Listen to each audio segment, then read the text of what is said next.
Welcome to Collier's Woodshop. I made myself a little mold here. I'm going to try to use it a couple times. Obviously, if it was made out of hard plastic, this is just MDF. I'm going to try to use it a couple times. It's going to be for epoxy resin knife holder. So what you want to do is I'll cut my pieces. You want to make sure that you allow for the thickness of this. This is 3/4 inch. So I went ahead and made it a little bit taller. So the thickest that I'll be able to pour out of this mold is going to be about 1 3/4. Typically, I think I'm going to be around 1 inch, so that should give me plenty to cover up, or if I ever get a thick one. The life expectancy on this mold's probably 7, 8, maybe a dozen. Maybe if I'm lucky, I'll get a dozen out of this. But I've got 2 jobs right now that I'm working on for it. And I made sure that the fits well, trimmed everything out, the table saw and the miter saw. You just want to make sure that everything fits well and that you're going to be able to take and fill anything with your silicone.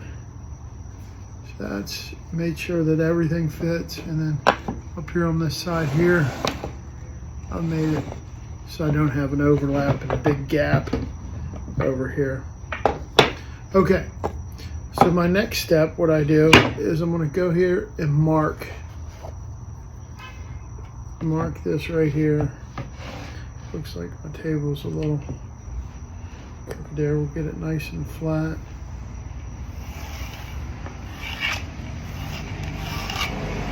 Come down through there. Now that gives us our 3/4 inch line. Then what I'm going to do is I'm going to mark this. I'm going to have one in the corner at 2. Then I'm going to come over here. I'm going to have 2. Then I'm going to see what this difference is right here. This is 18 inches. So quick math on that, if I did them every 6 inches, so I'll do 12 on 6. That gives me 6 inches. 6 inches. So I'll drill this one right here, and then I'll use that as a template for this one. Now what I'll do here is I'll mark this one again.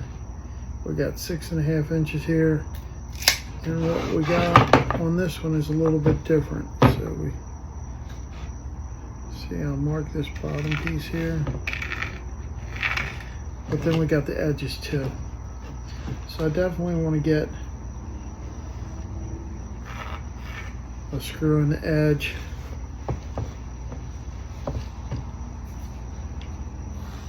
What I mean by that is I want to get a screw up here so it ties everything together. So I'm going to say 1 inch,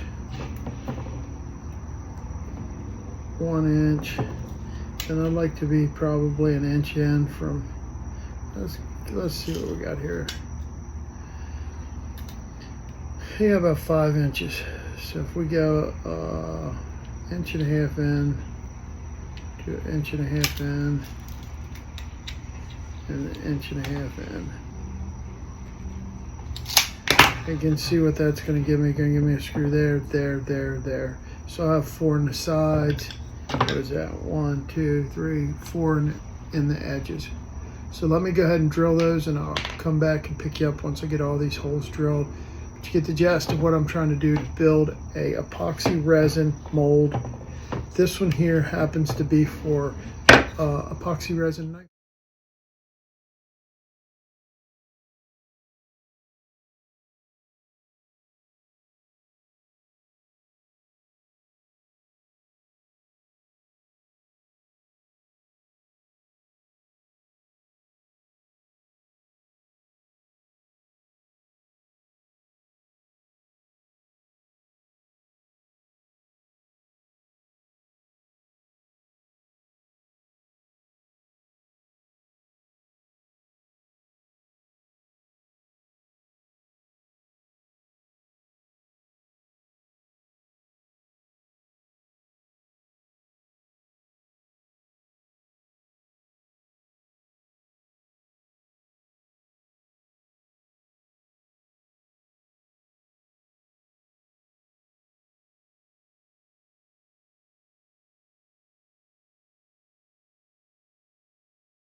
Sure, there's a zillion different ways to drill pilot holes, etc., etc.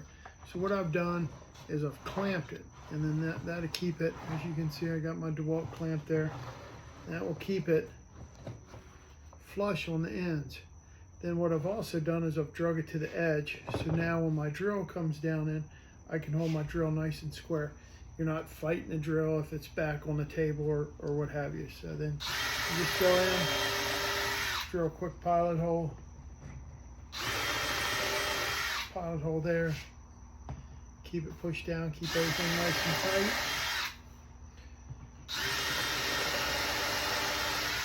That's how I do my pilot holes. Just wanted to show you real quick. Clamp it, drill it to the edge of the table.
back at you. What I've learned over trial and error is when you put the caulk on the inside, it mirrors itself right over to your piece that you take out. So what I try to do, and this is a little mold, obviously I'm gonna have a spillway, and I'm gonna take and try to mitigate any kind of loss of resin. And maybe I'd be a little more careful if it was a big mold, and I'd try to seal both sides. But I think on this guy here, I'm gonna seal just the bottom side of it. Already sealed it inside. And this is gonna sit 24 hours or more before I'm ready to use it. I just go around here with a little teeny bead. Again, a lot of times it makes more mess if you overdo it. So you want to have enough, nothing crazy. So now I'll just come around here, smear this out, get this to seal around that edge. Rub it in there a little bit, just try to seal that bottom off. Again, this is going to be a small mold. It's not got a lot of weight, you know, trying to push out the resin either. So if you were pouring a couple gallons, it's probably going to be about a quart, maybe a quart and a half. Not going to be a lot, so it's not going to have a lot of pressure. Try to push it out. So probably not going to seal this one on the inside. I'm trying to keep the hole, trying to get it to come out of the mold pretty clean so I don't have to do a lot of work to the piece afterwards. That's another reason for not really getting, and I thought I had good squeeze on this one here too when I did it, so take that, seal that up there, seal that up there.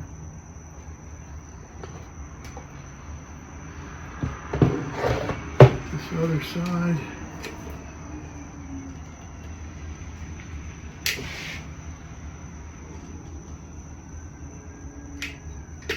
Alright, I got a screw around here somewhere.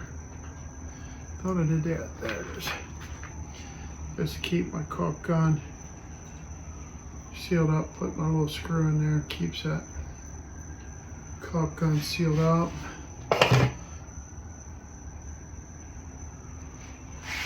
I'll do it like that. Key two is what I do is I'm gonna let it sit like this overnight.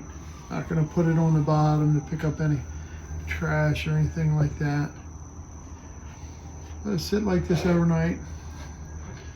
That epoxy. That's our goal, is to get epoxy to stay in there. But the silicone will dry itself up. I'll get better at these videos. I'll get me a fancy light here one day. Won't be bouncing around as much. But anyway, that's how I build my molds. This is a small one. You could do a table. You could do a coffee table. You could do an end table. You could probably do any size that you really want. Just the bigger molds are going to take a little more sealing and a little more support. You know, you're not going to just build this huge 4 foot by 8 foot mold and just throw it on the ground and pour epoxy into it. You know, you'd have to go through a few more sealing steps. You want to make sure it's sealed up good. But this little mold's here sealed up good. I'm gonna spray. I'll show you what I spray here in the mold. I do it. I use the universal mold release. Had real good luck with that. I also use